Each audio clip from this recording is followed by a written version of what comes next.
And welcome into the latest edition of the Blue Horseshoe Podcast. Ryan Hickey and George Bremer with you here, as always. A very loaded show today. As you can see George in the background, if you're watching the video here on YouTube, George is at the Scouting Combine. Already had some early press conference availabilities today, including those of Ryan Poles and Matt Eberflus, the GM and head coach of the Chicago Bears, which we'll talk about here in a second, as they said some interesting comments as it pertains to the Colts' chase to possibly getting up to number one. We'll tell you what those comments were and how it does impact the Colts come draft time here in a few months. We also have the head coaching, or I should say the coaching staff, starting to fill out an interesting trend, George, that Shane Steichen's starting to do here, filling out, especially his offensive staff. We'll get into that as well and preview a little bit of the scouting combine, what to look for, what actually is meaningful, what is not meaningful here as we kind of get set for the next few days to watch, especially the quarterbacks, which I'm sure every single Colts fan here will keep their keen eye on. So we kind of give you what to look for and kind of get you prepped for that as well. So a very loaded show here, but I do think we got to start here, George, with one thing whatsoever. And that is, at least so far, to saying a big thank you to all that have found the new YouTube channel, the Blue Horseshoe Pod. I would say so far the reaction has been bigger than I expected. So a big thank you to those who have subscribed already. If you're not a subscriber, make sure you check us out on YouTube. The Blue Horseshoe Pod is where every single episode will be uploaded so you can watch a video. Also, a lot of instant reactions, a lot of behind the scenes stuff. Like I said, George is at the Scouting Combine. So George will be posting a lot of content to the YouTube channel as well. So kind of a one-stop shop, if you will, for all things Colts, all things behind the scenes, instant reaction, anything you need from the Blue Horseshoe Pod, you can find on YouTube at the Blue Horseshoe Pod. So make sure you subscribe on YouTube. And also, George, I will say, I've doubted technology a lot. If you listen to our kind of trailer, if you will, for the new launch of the podcast, we kind of said we'll be everywhere you find your podcast except Apple Podcasts early on. Well, guess what? Technology has actually stunned me for once in a positive way. We are officially on Apple Podcasts already. So wherever you get your podcasts, Apple, Spotify, Google, Amazon, we are all there. Just all you got to do is type in the Blue Horseshoe Pod. Unfortunately, the old feed, if you were a subscriber, no longer new episodes will be uploaded to that feed. So if you type in the Blue Horseshoe Pod, our logo is pretty bright. It's a bright blue background. It says the Blue Horseshoe Pod. So I feel like it kind of jumps out. You can't miss it. So if you just search that wherever you do get your pods, resubscribe to that specific channel or that specific feed, and you will get all of our podcasts here going forward there. So we appreciate the support already, and make sure, again, you either download the Blue Horseshoe Pod or do subscribe on YouTube. George, I will say so far that the reaction has been great, and so far I'm glad that technology-wise we were kind of off and running here, no problem. Yeah, absolutely. And you're always kind of afraid, when we're starting a new venture, is the audience going to follow us? And I think so far they have. So definitely want a huge thanks to everybody for following us over to our new home. We're just going to grow from here. I mean, like Ryan said, I have some things I'm going to post from here at the Combine, and it's a big week for us. It's a big week for the franchise. It's a big week for the Blue Horseshoe Pod. Big week, because especially too with quarterback questions, Andrew Luck was kind of a slam dunk when the Colts had the first overall pick almost a decade ago. So this is a really big one here. Like I said, a huge week for the Colts, kind of get their future in order. Speaking of which, one way to kind of get their future in order, George, is to be in control of which quarterback they select, which means trading up to the number one overall pick. And it was very interesting. As on Monday, you had Adam Schefter report that the Bears are, quote unquote, leaning towards trading the number one overall pick. Not really a shock or a surprise there. You had Ryan Poles and Matt Eberflus both speaking with the media earlier on Tuesday. Ryan Poles basically said, we're going to trade the pick. We're going to do some due diligence, but basically Justin Fields is our guy, and we're going to kind of open up shop here. So let me ask you this. It's a no-brainer, right? The Colts having to talk to the Bears to trade up. But let me ask you this question, George. Are the Colts in a position of leverage to trade up for the number one overall pick? I don't think so. I think it's going to be a really crowded crew here, trying to move up there. I think you've got Seattle at 5 right behind them, who today, Pete Carroll made it pretty clear that they're at least going to evaluate all these quarterbacks. Whether that means trading up, that's a whole other discussion, but they're definitely looking and willing to add somebody alongside Geno Smith. Obviously the Texans at number 2, if they get involved in this, they have the most to offer. And then I think you've got the Panthers down there at 9. I believe the Raiders are at 7. If I'm correct on that. They're all in the mix here. I do think the Colts and the Texans are in the best position, of those two teams, in that they've got the most immediate picks to offer. If that matters to the Bears, going down obviously to 2 or 4 is going to be easier than even 5, 7, or 9. So I think there's an advantage there. But I also, if I'm the Bears, I want to play off Houston in Indianapolis against each other. I mean, when you look at that, to me is one of the most unique things. This is such an intriguing draft to begin with, but you've got two division rivals now sitting there. So it's not just who Houston ends up with and who Indianapolis ends up with. You know, they're going to face the other guy twice a year. So if you sit at 4, for instance, in Indy and they get Bryce Young, you're going to play him twice a year. And if the Colts trade up and they get Bryce Young, Houston's going to play him twice a year, or CJ Stroud, or Anthony Richardson, whoever it may be. So if I'm Chicago, I'm going to leverage that for all it's worth. I'm going to try to get both of those to get into a bidding war. I do think on the Colts side, the two advantages they have is obviously only Houston can offer a better pick in this year's draft among this group. And the second one is their head coach, Matt Eberflus, knows the Colts roster really well, especially on defense. So if the Bears want to add, they've got the most salary cap space in the league. If they want to add some immediate help on that side of the ball, the Colts there's a very good familiarity there, with the Colts roster. So I think that helps Indianapolis, but I don't think the Colts have much leverage, just because there's just too many suitors right now at this ball. So, for them, I think it's a matter of they're gonna have to make their best offer and hope that it's enough. See, I actually think they do have some leverage, and it's not like they're gonna fleece the Bears. Don't get me wrong. Like I said, I think the price if they do trade up from 4 to 1, it's gonna be still steep. But I think when you kind of look at it, you mentioned it, like on the surface, if you just look at the top 10, you could argue maybe 6, 7 teams could be interested in trading up and need a quarterback. Like you said, you mentioned the Seahawks, who, look, I mean, I would upgrade if I'm the Seahawks over Geno Smith. The Lions have 2 picks in the first round. Maybe you want to take a developmental guy, maybe kind of put yourself in a good position there where you could trade up. But you have the Falcons in there. You have the Panthers in there. You have the Raiders, and Joshua Daniels was talking on Tuesday about kind of evaluating all the quarterbacks. And after Derek Carr, like you look around with the Raiders, like they don't have many options quarterback wise. So like they kind of feel stuck a little bit. So maybe that's a team that's desperate. So there's a lot of demand, you would think, on the surface to get the number 1 overall pick, which should be good for the Bears. The reason why I think the Colts have some leverage is that if you're the Bears, I don't think they want to drop that far. I don't think they want to drop down to number 7 with the Raiders or drop down to number 9 with the Panthers, even 8 with the Falcons, because you mentioned it. They need a lot of help on defense. They need a lot of help. And if they have the top 2 projected players defensively on their board in Will Anderson and Jalen Carter, however they want to order it, assuming like if their goal is we're going to trade down, but also draft one of those guys, I mean, the reality is, George, I don't think you can go past 4. Like, I don't think you can really go past where the Colts are and actually feel comfortable in getting one of those 2 guys. Because if you're sitting there at number 7, you trade, let's say, with the Raiders.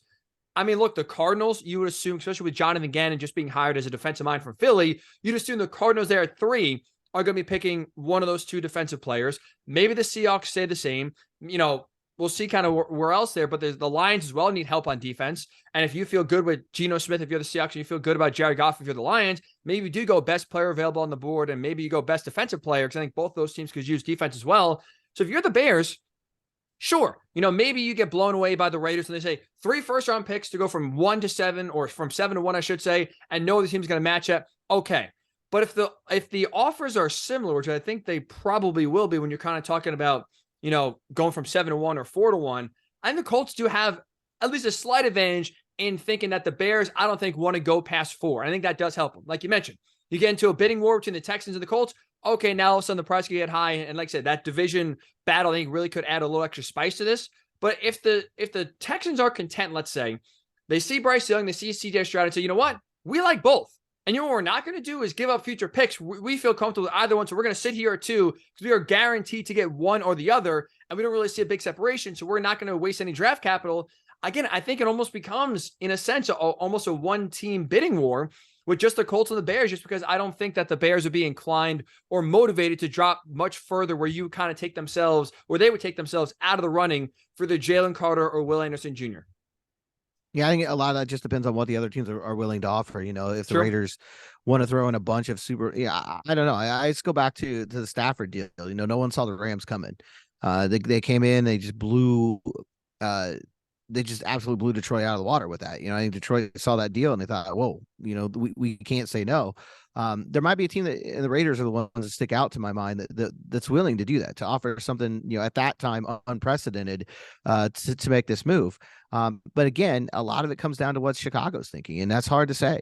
Are they really stuck on getting one of the two best defensive players in this draft? If they are, then yeah, they don't want to move much past 4. I mean, maybe Seattle at 5, because if you're Chicago, you're going to take a guess at that point, or a hope that the Colts aren't going to take one of those defensive players at 4, but maybe they do just to spite you. So at that point, Could you it's hard to say. imagine on draft night, George, we're sitting here and it's like Jalen Carter, defensive tackle, Georgia, with the Colts number 4 overall pick. Holy cow. I mean, Chris Ballard loves the trenches, right? I mean, after last year, I'm not about to rule anything out. So, but yeah, I mean, definitely, if they go below Seattle at 5, then they're definitely running into a real risk of losing, one of those top 2 guys. And really, going to 4 is the only way to absolutely guarantee it. You're going to get one of those 2, because the Texans are going to take a quarterback at 2, and then theoretically Arizona, picks one of the guys, and the Bears can pick who's left, with a bunch of other assets that they picked up from the Colts in the deal. So, yeah, but I don't know. I just go back to the idea that I think there's just too many suitors, and you just don't know who's going to get desperate, for lack of a better word, and offer something that the Bears just can't turn down. And that's what happened in the Stafford sweepstakes. And I remember that offseason really well, because there were a lot of reports during that linking, hey, the Colts are the favorite. The Colts are where it's going to end up. And the Rams came in with a deal that Chris Ballard was never going to make. So we'll see. We'll see how this one plays out as well. Let me ask you this thing, because then it does spark a question. Would you accept the Colts saying we got outbid? Like, let's say the Raiders do blow away 3 first-round picks. Let's say the Texans make an offer the Colts weren't willing to make, or the Panthers or the Falcons. Like, if we are sitting here April 27th, and the Colts don't have the first overall pick, and they got jumped by someone else, and Chris Ballard was basically saying, look, that's an offer we couldn't match. Is there an acceptable excuse to you in your mind of saying there's an offer that just is too far? No, I don't think so. And I think it's going to be interesting, because I think the only way that you survive that one is by ending up with somebody at 4 that really lights it on fire and becomes a star. I think you're going to lose the headlines, right away. If they get outbid, I think the overall feeling rightfully is going to be that they didn't do enough to make it happen. Now there'll be people that side with them, because depending on what the cost is, there'll be people that feel like they didn't want to give up that much. I just think you're at a point right now, and I've said it a few times already on the pod. I just feel like you're at a point right now where it's time to go all in. It's time to not have a plan B anymore. It's time to not go to the bargain basement, whatever you want to call it. The last 4 years, at no point have they really made the big splash move. Philip Rivers was a big splash move, but it wasn't the big splash move. That would have been Tom Brady that year. Those kind of things, I think every year so far, they've settled for something more in the middle. The safe route, I guess, would be the best way to put it. And I understand why. There was a lot of things going on. The climate was different then. I think you felt more like a plug and play situation here, where if you could get a veteran in and he could get the job done, it worked with Rivers. And I think they were trying to replicate it with Wentz and with Ryan. But now, after the wheels came off the way they did this year, I think it's obvious to pretty much everybody. I mean, the owner pretty much said they want to get a rookie. They're done with the veteran route. And so if you're going to go that route, having the number 4 pick is just too valuable to sit here and not do everything in your power to get, if not one of the top 2 guys, the top guy in this draft. And I think if they were to be outbid, people would rightfully feel like that was a major mistake. And the only way you recover from that is by ending up with somebody at 4 anyway that, really goes on to be a superstar here in Indy. That's a big risk, especially in the boat that they're in. I mean, I think for the first time since he's been here, you really do feel like Chris Ballard's job's on the line here. If he doesn't get this right and they go through another year, and there's not a lot of hope, at least, a lot of optimism from that quarterback spot, you're going to start hearing a lot of murmuring about maybe it's time to move on. I'm glad you brought up the R word, right? Because Chris Ballard, really since Andrew Luck retired, has had that almost be his company line, if you will, when it comes to quarterbacks in the draft. We have to be right. We could draft someone to, as he said, get everyone off my ass. But if it doesn't work out, the question is, or the criticism is, why'd you pick that guy? I think Chris Ballard is right in the sense of it doesn't matter who you draft. You have to be right on the guy. And when it comes to this specific offseason, you're right. If you identify Bryce Young, CJ Stroud, Anthony Richardson, Will Levis, if you, Shane Steichen, everyone in the building says, this is our guy, we need him, and you get outbid for the number 1 overall pick, and now you're sitting there where, especially if it's not the Texans, if it's the Raiders, the Falcons, the Panthers, hell, maybe the Seahawks or the Lions, like you get jumped and it's that team, the Texans, and you are basically hitting the third quarterback out of that group in the top 4, there's no price that is too high to pay. There's no price where you can honestly sit here and say, I couldn't do it. Like, you have to pay whatever price, because if it's 3 first-round picks, I don't really care. If it's Bryce Young, CJ Stroud, you get the guy you identify and he works out. There's no such thing as a price paid too high. If you're the Chiefs, the Chiefs did not pay too much for Patrick Mahomes, and they'll tell you, even if they give up a first-round pick for the next 5 years, I think they'll tell you worth it. If you get that guy, you identify him, there's no price that is too high to pay when it comes to getting the franchise quarterback that you think can kind of take you there for the next decade to that high level, that elite level you can win a Super Bowl with. There's no price that's too high. So I'm with you. There's no excuse for Chris Ballard to be sitting here after the draft or even before the draft if this trade happens before, and he's sitting here saying basically, well, that was a price that's too high. We got outbid. Like you said, it happened with Matthew Stafford, where the Rams threw 2 first-round picks to the Lions, and now it's on the Colts to not feel comfortable with. Like, they have taken, that's a great point you make. They have taken kind of the conservative route now for 3 or 4 off seasons in a row, kind of kicking the can down the road for another year.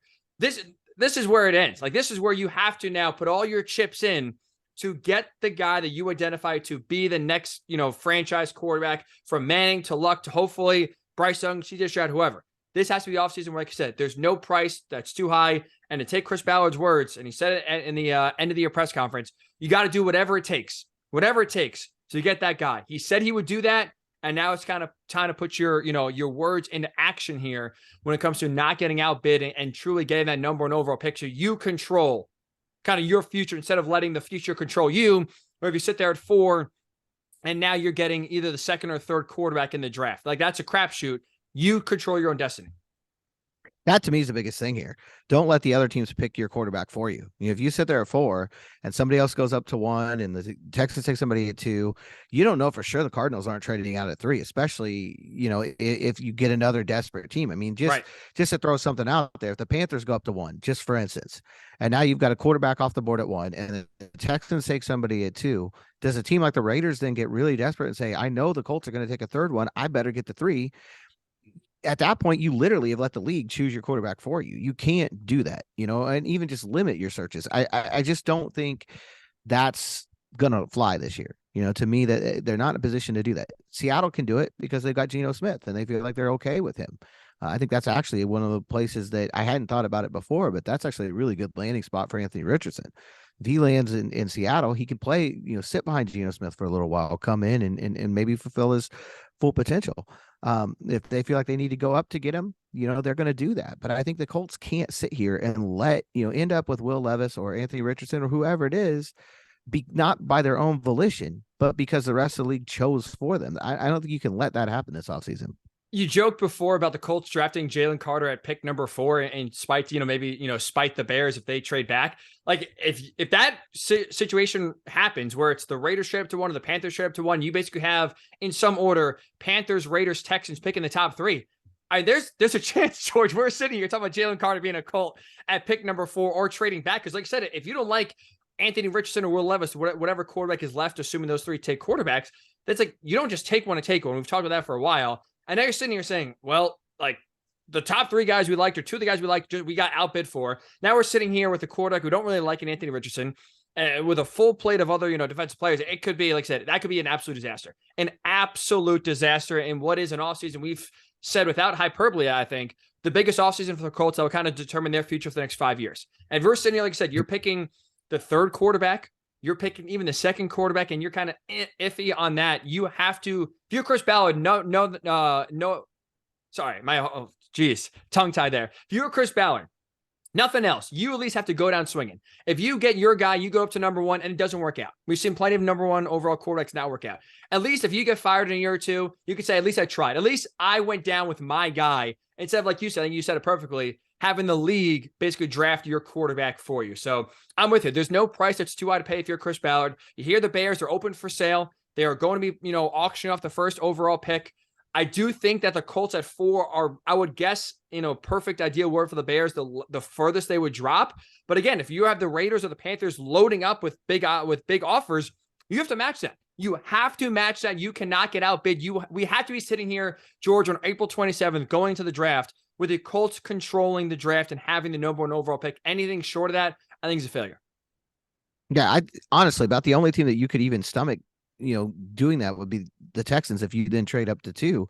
But even then, again, you could end up playing against the guy that you wanted, that you had kind of identified as the guy. And I just don't think you can be in that boat right now. I think they've got to go and like you said, they've got to control the draft. They've got to, it's such a perfect storm of circumstances for them. You have a high pick. It's the highest pick they've had since 2018. It's the highest pick they've had since 2012.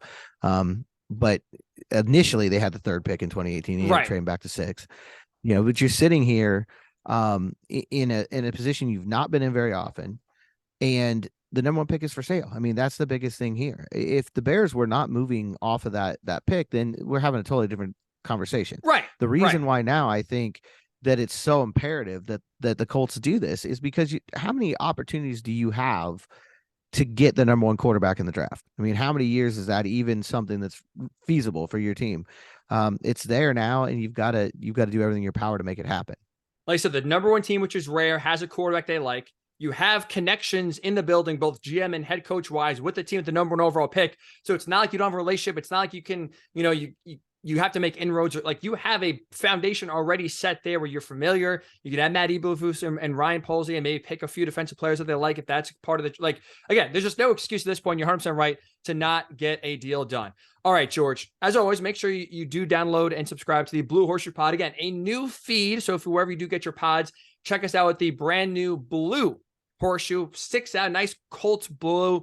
Make sure you check out the Blue Horseshoe Pod. That new, just if you can just resubscribe, that will get all our brand new episodes, including this one. And now going forward, if you listen to this wherever you get your podcast, you have found the right feed. So congratulations to you. We thank you for doing that. All right, George, we'll get to the coaching hires as Shane Steichen's staff is really starting to come to form here in a little bit. But you are at the scouting combine. Today is Tuesday, really the unofficial start of it. We'll get player workouts here starting in a little bit. I think for the Colts, especially because we just talked a lot about the quarterback and trading up. Obviously, a lot of eyes are going to be on the meetings on Friday, or the interviews, I should say, on Friday with the quarterbacks. Saturday, they're throwing. Now, it's interesting.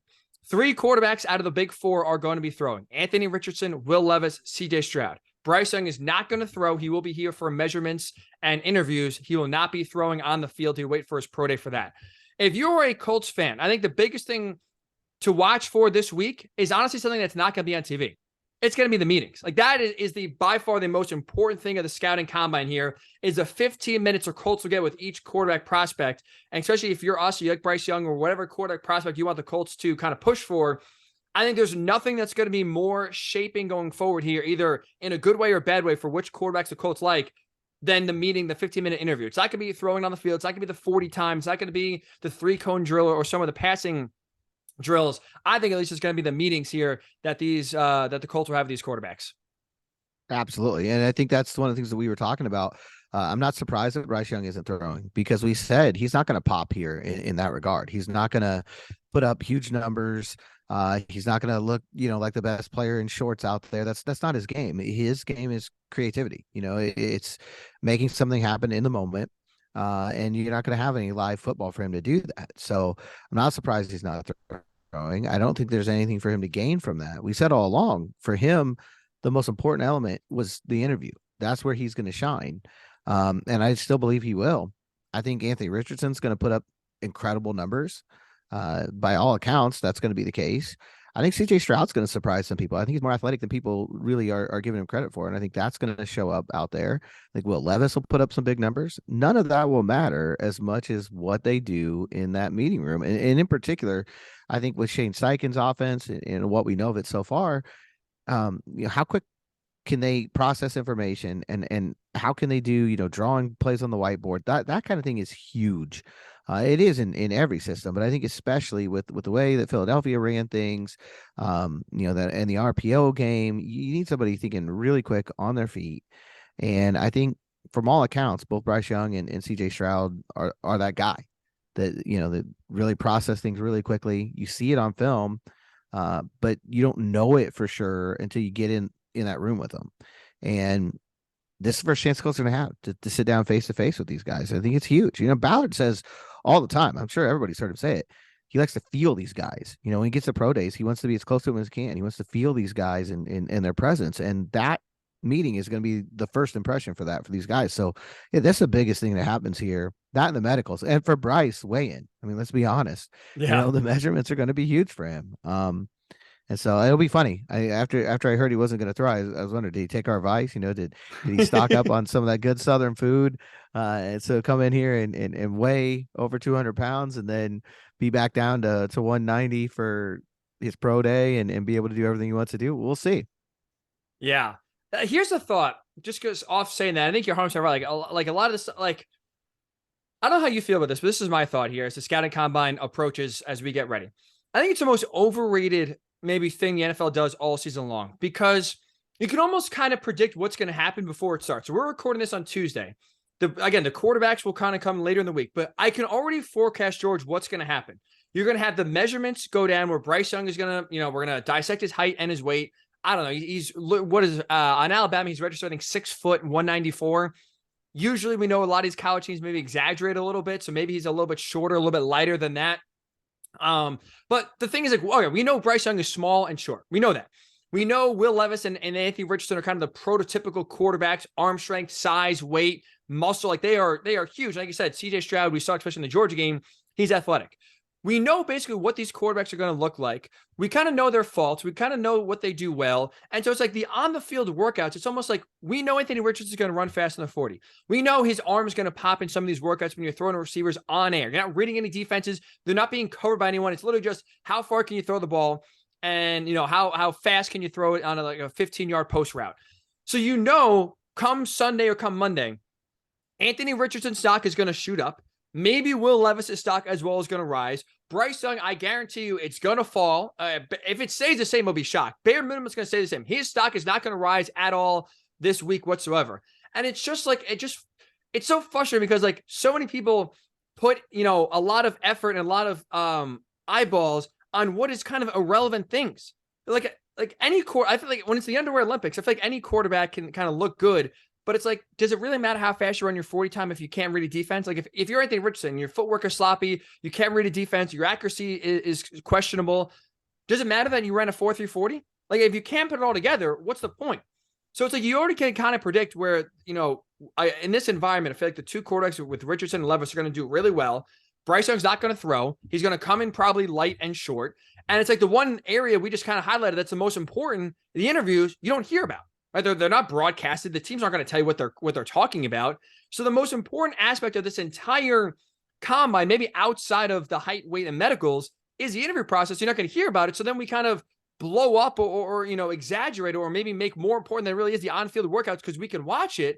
And it's just like, I already know what's going to happen this time next week, George. And I can already guarantee you the first overall pick odds are going to change. You're going to hear start now anonymous reports from GMs and executives of, Anthony Richardson, I think, is going to go number one. Or, Will Levis is making a real push up the board.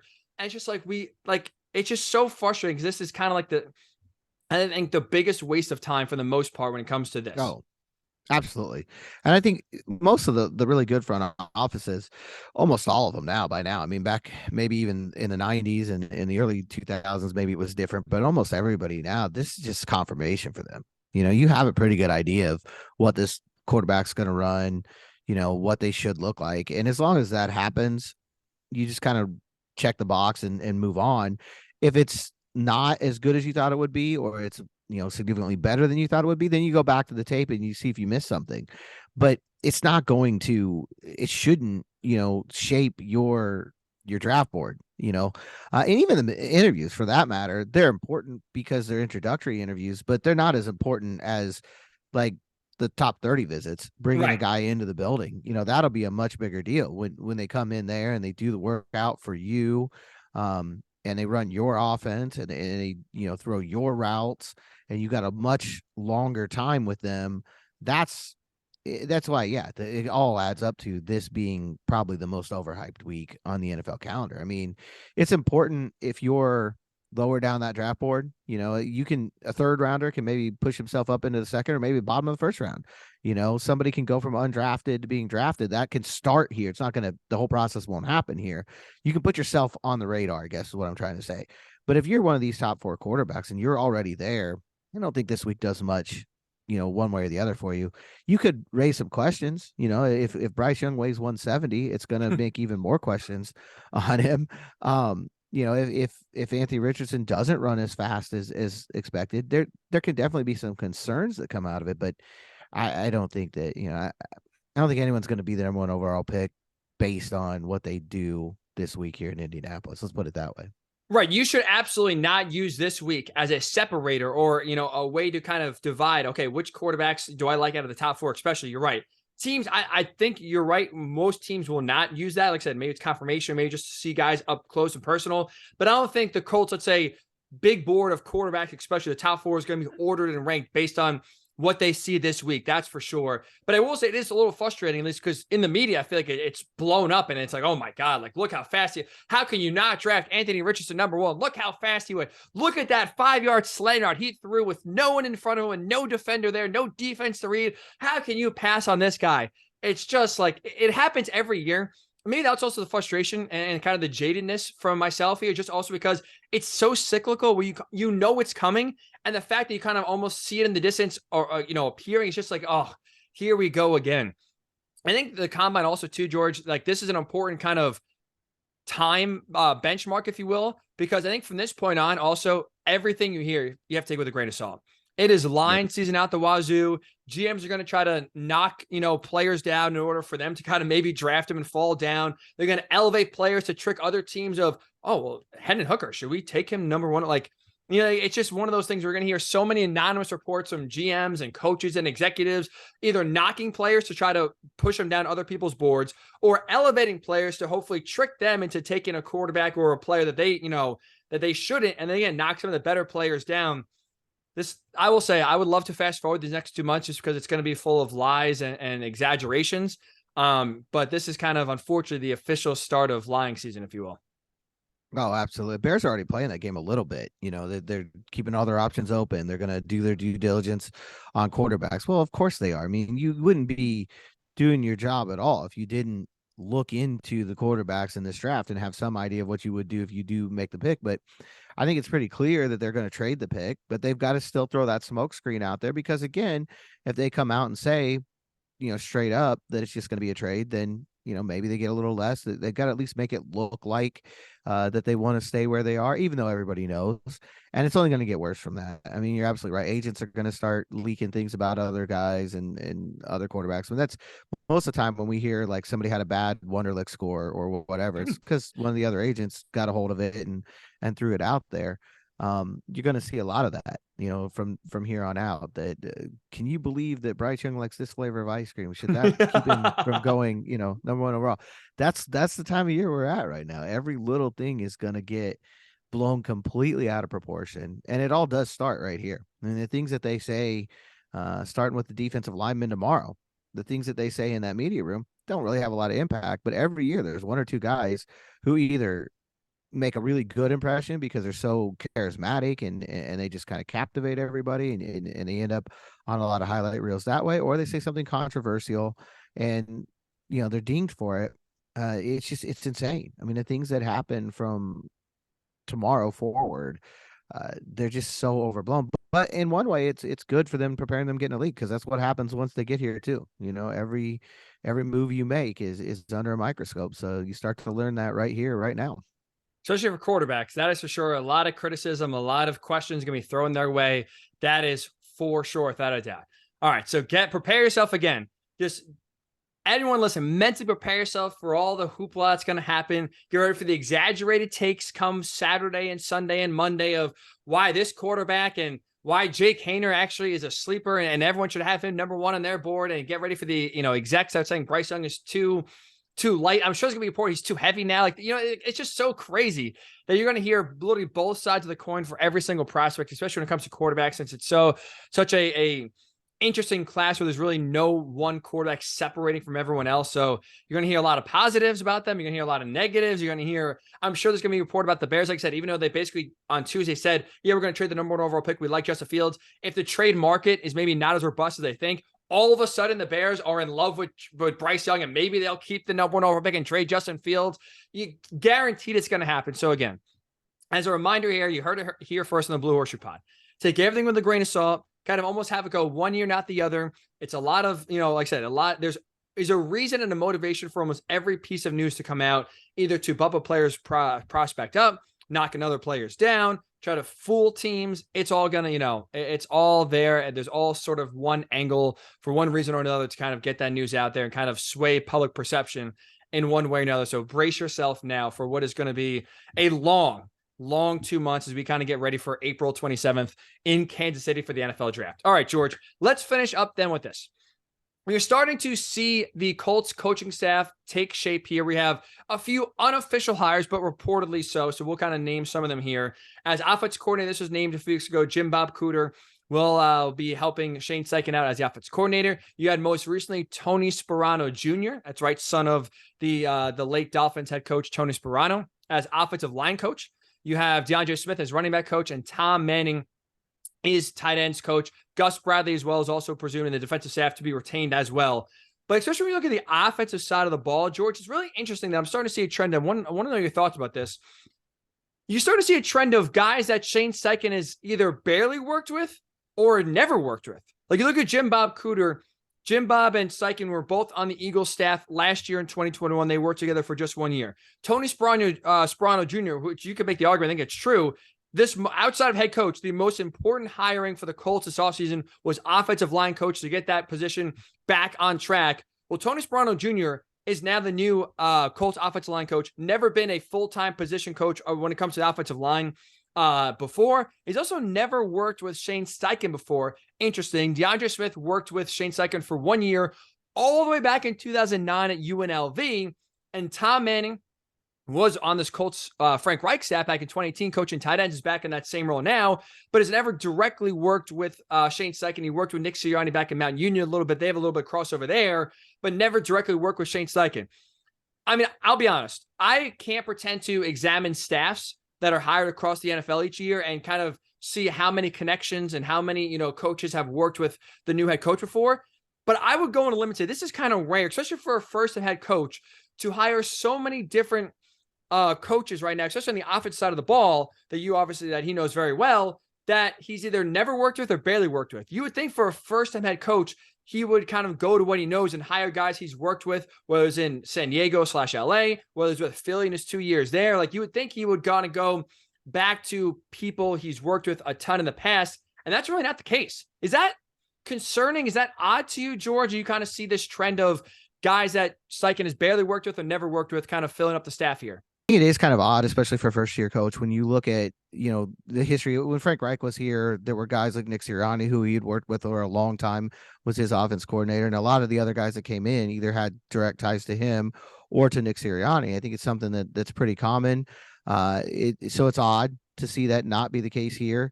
But I think if you look on the defensive side, there are those ties. Gus Bradley was with Shane Steichen for 4 years, and most of that defensive staff, I think Nate Ollie's the only guy over there who wasn't with them with the Chargers for at least part of that time.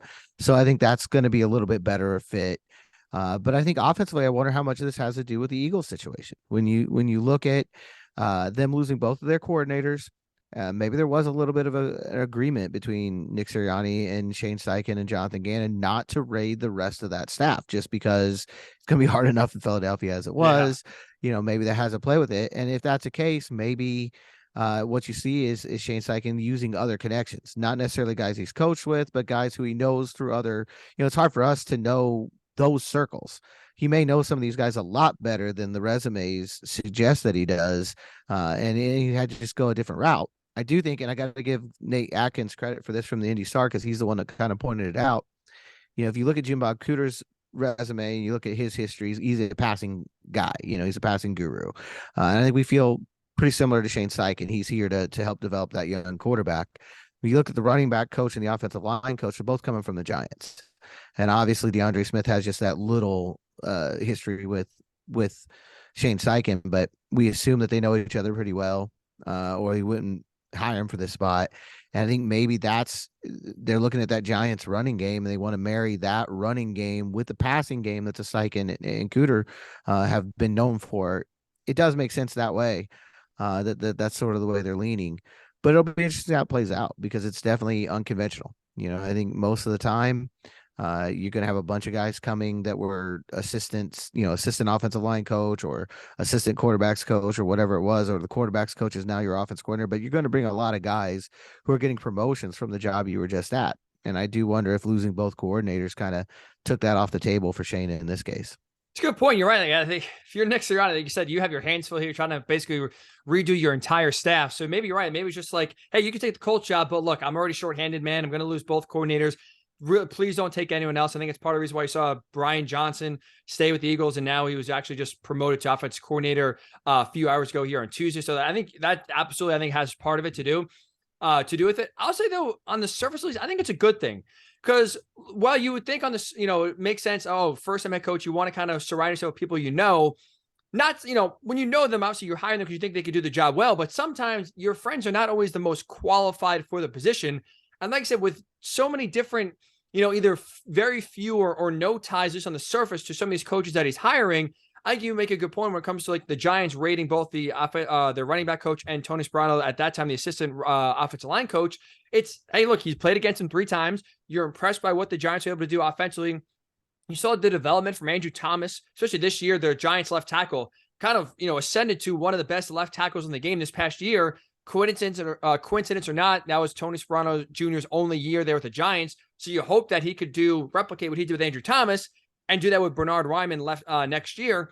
So I think it's almost in a way that when you kind of hire so many, coaches we have very little to no experience coaching with, I think it's almost a good thing because it kind of shows, I think this is the best guy for the job. I don't need to hire friends or people I trust to get the job done. This is just, I think this is the best guy for the job, and we're going to hire him here, here, here, and here. I would say, especially on offense, I would say on the surface so far, a good sign that it's kind of more of a meritocracy. When it comes to, I just want to hire the best people I think they can, at each position, I think that could coach and kind of get the most out of each position I'm looking for, compared to, well, this guy's my friend. We work kind of well. And, you hire 3 or 4 friends and maybe they're not the most qualified for each position and kind of, hurts your development down the road. I'm going to go kind of with that, where he's hiring the best guys for the job, which again, at the end of the day, is exactly what you want if you're a Colts fan, for sure. And I think it's so far on the surface, like I said, unique, I think is a good word for it. And definitely something I kind of, did a double takeout when you kind of look at through some of the histories and the lack of connections. I think it could be a good thing in the end, where this kind of shows this is a guy who doesn't matter if you know him or not, doesn't matter if you're friends or not. He wants the best guy for the job at each position. I think so far, at least on the surface, you could say that's what it's looking like. Yeah, you can't really blame him for nepotism here. It's not, just the guys that he knows. He's not going to face that charge, at least early on, but it'll be interesting to see how it plays out. I mean, like so many things, it really ultimately it just comes down to what the result is on the field. We're going to dissect everything here in the next few months, and then in September we'll start to really be able to determine, whether any of it really worked.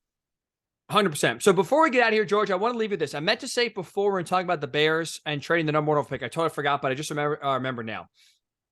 How are you with slogans? You like slogans? Sure, why not? Those are fun.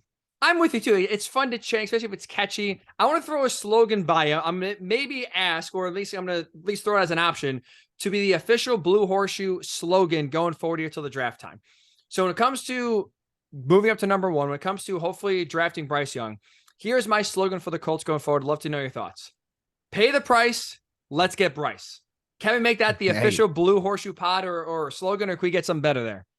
I think that one works really well. It's always got to rhyme, right? Stick in your head and let people know. No, and as we talked about at the top of the show, I think this is the most important element of this offseason. We can talk about all the coaches, until the end of the day, and we can talk about schemes and we can talk about all these other things, and they're all very important elements in this. But if you don't have the quarterback, it doesn't really matter. You can draw up the best scheme in the history of the NFL, and if it's not going to get executed on the field, you're not going to win a lot of games. So I think at the end of the day, going and getting a guy like Bryce Young, who I think is very unique, and I think that's one of the things that, when you go back and look at Patrick Mahomes, the knock on him and the reason he fell to 11, there's so many people that are like, there's no one in the NFL who's done it this way before, and we don't know if it'll work. And so it's a big swing by the Chiefs, and it paid off, tremendously. Big now time. It's not fair to put that kind of pressure or that kind of bar out there for Bryce Young, but to me, a lot of the criticisms are similar. It's a size thing. With Mahomes, it was a style thing. He's going to turn the ball over too much. You play that way, he's just going to turn the ball over too much. And Anthony Reid had faith that wouldn't be the case. And Andy Reid came in and said, look, we're going to play to his strengths. We know what he does. And now you've got a Chiefs offense that looks unlike really anything else that came before it. And I think in that regard, I think Bryce Young has a chance to do the same thing. That if it gets in there and a head coach who understands what he does well, you could see him doing things no one else does. And to me, that's one of the things that separates you in a league that is this tight, that there's so much parity. If you can be different than everybody else in a good way, it's usually going to pay off for you. Which is why, George, to keep it simple, pay the price. Let's get Bryce. Pay the price. Let's get Bryce. Pay the price. Let's get Bryce. Okay, so we'll put that, at least right now, tentatively as the official Blue Horseshoe slogan going forward here. If you are listening or watching on YouTube, please, we're open to suggestions. Whether it's for Bryce Young, you have a better slogan than that rhymes, I'm all ears for. If you are a fan of C.J. Stroud, Anthony Richardson, Will Levis, I'm still here to hear it, especially with Anthony Richardson. Good luck trying to make one that rhymes, or Will Levis. I would love to hear the creativity when it comes to making a chant for that, or even C.J. Stroud. Actually, probably C.J. Stroud, probably the hardest one, thinking about it off the top of that, to make something that rhymes and have a quick chant. So we're here for the slogans. Your best slogan for which quarterback you want the Colts to draft, let's hear it. Drop it in the comment section on YouTube. The Blue Horseshoe Pod is where you can find us on YouTube. That is our channel. Every single show, all exclusive content will be posted there. So make sure you subscribe to that. If you are listening on the wherever, Apple, Spotify, Google, Amazon podcasts, make sure you drop it in the comment section. Your best slogan for which quarterback you want the Colts to draft here. We'll hear them. We'll shout them out on the pod as well. Give you your props for being more creative than us. So that'll do for this edition of the Blue Horseshoe Pod. Really do appreciate you listening. Again, if you are listening or watching, you are in the right place. It's a little frustrating. I know. I'm sorry, even though it's the same name, that we are on a different feed right now. But whether you're subscribed on YouTube, whether you're listening to us right now, wherever you get your podcast, you're in the right place. We thank you. Subscribe, download, make sure you don't miss any single episode going forward. George is going to, especially since he's at the Combine this week, posting a lot of content from what he's seeing, from what he's hearing. Instant reactions. We have Shane Steichen and Chris Bauer talking on Wednesday afternoon. George will be there. So outside of just the shows, make sure you also, subscribe and download to hear also the exclusive content from the Scouting Combine the rest of this week, where George will be on the scene, boots on the ground, giving us all the latest there as well. So have a great rest of your week. We'll talk to you later on right here on the Blue Horseshoe Pod.